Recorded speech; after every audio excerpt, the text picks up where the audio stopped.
बिस्मिल्लाहिर्रहमानिर्रहीम। मेरा नाम डॉक्टर तारिक अली शेख। कमेंट्स में क्वेश्चन है कि सर टॉन्सिल की सर्जरी करानी चाहिए या नहीं। अच्छा, दूसरा है कि सर अगर एक दफ़ा हम टॉन्सिल की सर्जरी करवा लें कहीं ये दोबारा तो नहीं हो जाएगा। तो बुनियादी तौर पे जो टॉन्सिल्स हैं ये गले के ओरल कैविटी के अंदर इस साइड पे और इस साइड पे दोनों जगह पे लिम्फाइड टिश्यू हैं जो कुव्वत मुदाफ़त को तौर पे ना पार्ट प्ले करते हैं, जिसमें लिम्फोसाइट्स होते हैं।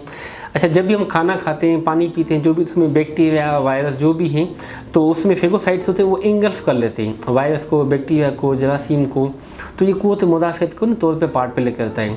तो वो लोग जिनको रिकरेंट गले का इन्फेक्शन रहता है, साल में 2 से 3 दफ़ा, बाज़ों का 4 दफ़ा गले का इन्फेक्शन, और पेशेंट की कंप्लेन होती है कि सर जब भी बुखार हो जाता है 103 104 बुखार हो जाता है और ये 3 से 4 साल तक है, इससे पेशेंट को हम थोड़ा सा सस्पेक्ट करते हैं कि टॉन्सिल की सर्जरी होनी चाहिए। दूसरे वो लोग जिनको हो सकता है अक्सर गला ख़राब रहता है, टॉन्सिल में फूल जाते हैं और मुझे खाया नहीं जाता, अच्छा पिया नहीं जाता, निगला नहीं जाता, तो ऐसे पेशेंट को भी हम सस्पेक्ट करते हैं कि सर्जिकल इंटरवेंशन के लिहाज से।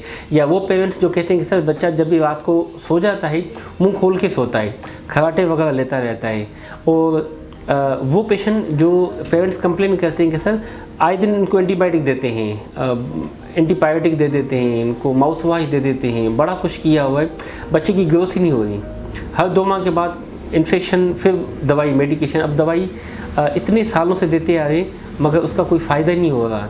अच्छा, बच्चों की ग्रोथ पे साथ साथ में इफ़ेक्ट होता जा रहा है, तो ऐसे पेशेंट को भी हम साथ साथ में सस्पेक्ट करते हैं। और मोस्ट कॉमन वजूहत जो देखी जाती हैं वो बच्चे जो मोस्टली जिनमें इन्फेक्शन वगैरह हो, जिसे हम कहते हैं हेमोलाइटिक स्ट्रेप्टोकोकस बैक्टीरिया, जो जब भी ये गले के अंदर इफ़ेक्ट करता है तो ये सारे सिम्टम पेशेंट को शुरू हो जाते हैं। बुखार, खाना खाया नहीं जाता, पिया नहीं जाता, निकला, बाज़ों का पेशेंट का आवाज़ बैठा होता है, गले के आसपास में जो लिम्फ नोड्स है वो साथ में बढ़ जाते हैं, और पेशेंट को जोड़ों में दर्द रहता है, हड्डियों में दर्द रहता है, पेट में साथ साथ में दर्द रहता है। तो जो पेशेंट जिनकी ये सारे सिम्टम्स होते रहते हैं और साथ में मेडिकेशन ली होती हैं और सारी चीज़ें फेल्ड हो जाती हैं, इवन पेशेंट को हम कहते हैं कि जी आप इन्फेक्शन को ट्रीट किया हुआ है, जो पॉजिटिव फैक्टर्स में अक्सर बच्चे जंक फूड ले लेते हैं, फास्ट फूड ले लेते हैं, चिप्स, सलांटी, लेज़, बाहर की चीज़ें इस्तेमाल करते रहते हैं, कोल्ड ड्रिंक वगैरह इस्तेमाल करते रहते हैं।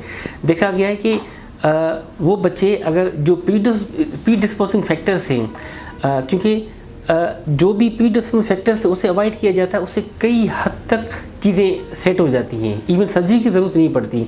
जो ट्रिगर फैक्टर्स हैं, अगर बच्चे ने कोल्ड ड्रिंक अवॉइड की, पराठे अवॉइड किए, साथ में चिप्स, सलांटी, लेस अवॉइड की, बाहर की गंदी चीज़ें वो नहीं ली, थम सकिंग, बॉटल फीडिंग ये नहीं किया, तो इवन 70-80% चांसेस होते हैं कि बच्चे ठीक हो जाते हैं और ये सारे सिम्टम्स रिलीव हो जाते हैं। मगर ये सारे अवॉइड किया और मेडिकेशन भी दी, ये प्रीडिस्पोजिंग फैक्टर से भी आपने परहेज़ किया, उसके बावजूद भी ये सारे प्रॉब्लम पर्सिस्टेंट होते रहते हैं कि बच्चे से खाया पिया नहीं जाता, निगला नहीं जाता, सांस के प्रॉब्लम से, मेडिकेशन ली हुई, बच्चे को ग्रोथ पे इफेक्ट नहीं हो रहा, जोड़ों में दर्द रहता है। डेफिनेटली ऐसे पेशेंट की फिर हम सर्जरी करते हैं। वो डे केयर प्रोसीजर होता है जिसे हम ट्रांसलेक्टमी कह देते हैं। साथ में अगर मुंह खोल के खराटे भी आते रहते हैं तो नाक के पीछे जो हुदूद होता है एडमिट, साथ में उसकी भी हम सर्जरी की जाती है। सुबह को सर्जरी की जाती है, शाम को पेशेंट डिस्चार्ज हो जाता है। लेटेस्ट टेक्निक के थ्रू पे जो लेज़र से किया जाता है या कोबलेशन के थ्रू, डेब्राइडर के थ्रू, ये सारे प्रोसीजर होते हैं। इसके तौर पे पेशेंट को एक तो पेन भी नहीं होता जब भी ये चीज़ें कोबलेशन थेरेपी के थ्रू, लेज़र के थ्रू की जाती है, तो ब्लीडिंग भी कम होती है, साथ में अच्छा फ़ायदा होता है कि पेशेंट को पेन भी नहीं होता और पेशेंट शाम को डिस्चार्ज होकर अपने घर से चला जाता है।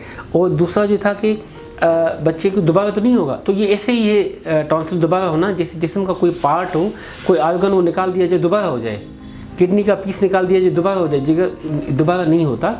एक ही दफ़ा निकल गया टॉन्सिल दोबारा कभी भी नहीं होगा।